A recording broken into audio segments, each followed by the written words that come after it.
Kennedy is a happy-go-lucky kid. She's very silly, goofy little girl. Yeah, just a goofy girl. She's got a twin sister, and so they play and do everything together. Pretty much what, every other kid likes to do, so.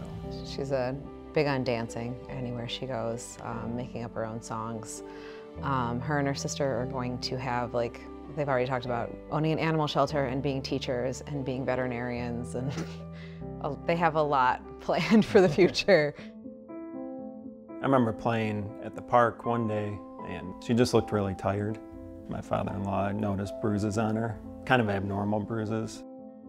And then all of a sudden, she got this nosebleed that just didn't stop, and that kind of jerked us into motion, and the doctor called the Proton Center, and we had to run in and get her blood tested.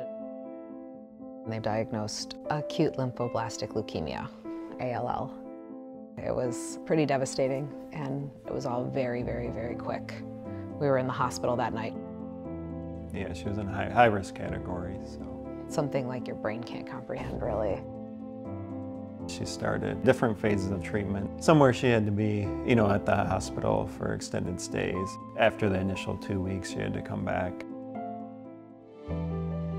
When she got to the Proton Center and started doing her treatments there, she met Olive, and Olive was there through so many of her treatments. Like when she had to spend full days getting chemo or blood transfusions or plasma transfusions, we would try to arrange it for Olive to be there. She had something to look forward to. When COVID got better, we had to start bringing Reagan with us because Reagan wanted to meet Olive, and then Kason wanted to meet Olive. At the Proton Center at Royal Oak, the team there, the nurses, the doctors, were all fantastic.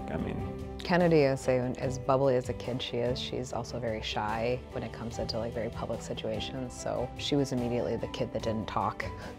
But it was fine. The nurses were all so sweet and dedicated to just being a friendly experience for her, and the doctors were exactly what we needed. This isn't a world we've been in, and we didn't know what to think or what to expect. We can't thank you enough.